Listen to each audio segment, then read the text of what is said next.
Right, let's take you back to our crime focus today here on eNCA. Now, as rates rise, communities are taking drastic measures to protect themselves.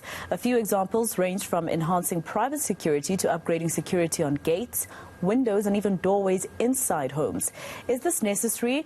Is this a necessary step, rather, to protect your family? Senior reporter Dasen Thathiah is in Durban and he joins us now. Dasen, a lot of us might put security, electric fencing, etc. around our homes to help the police fight crime, but sometimes in some areas it goes even worse than that, right? People take the law into their own hands. You've covered some of those?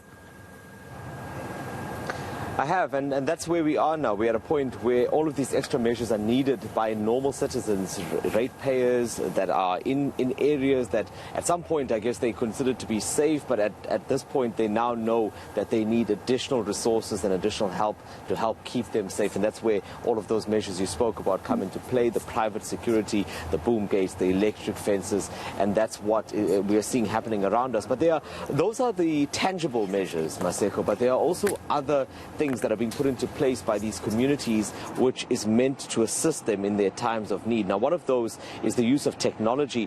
I'm joined now by Richie Khan. He's a man that is behind a group called First Call Assist, and he's with his son Mo here as well. Both of them heavily involved in this. And we've been talking about the role of technology in helping to fight crime. In your experience and with this group that was formed a few years ago, how does it achieve that? We need to move beyond what we're seeing in front of us. This is now something that we hold in our hands.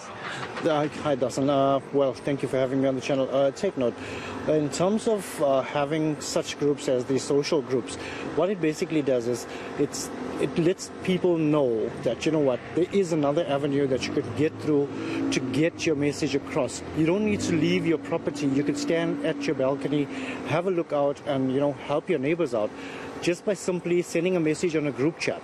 Now, these group chats were created for just this purpose, not for people to go out, venture out and become vigilantes. That's not what we're all about.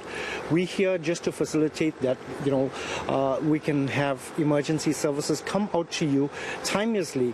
And in saying that, we do have that from most police services. They come out immediately, you know, as soon as you call them, they're out there.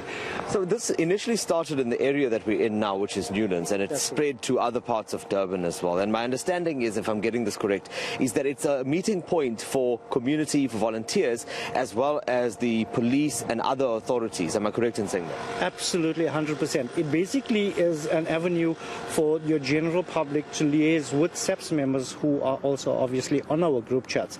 And another way of having that message go across is via a thing called Zello.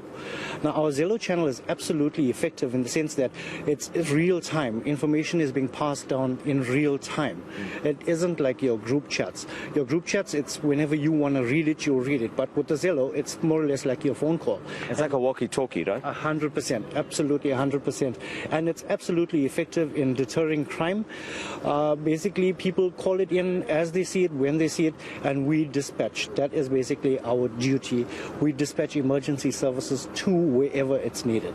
And I want to just get this in before I let you go. Give me an example of maybe a success story of how this collaboration between yourselves and police work. I don't know if you want to maybe take that, but maybe tell me about how it's actually worked successfully in the past. Yeah, basically we've had a number of incidents that occurred, and one incident in the Palok area was a hijacking, and through Zello and WhatsApp we send the message out there, and within minutes we recover the car in a road called Stormy Road by the grounds.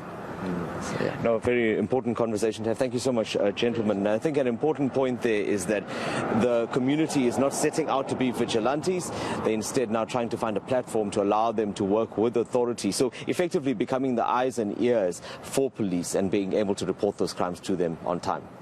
All right, senior reporter Dasen Thathiah in Durban for us. Let's leave it there for now.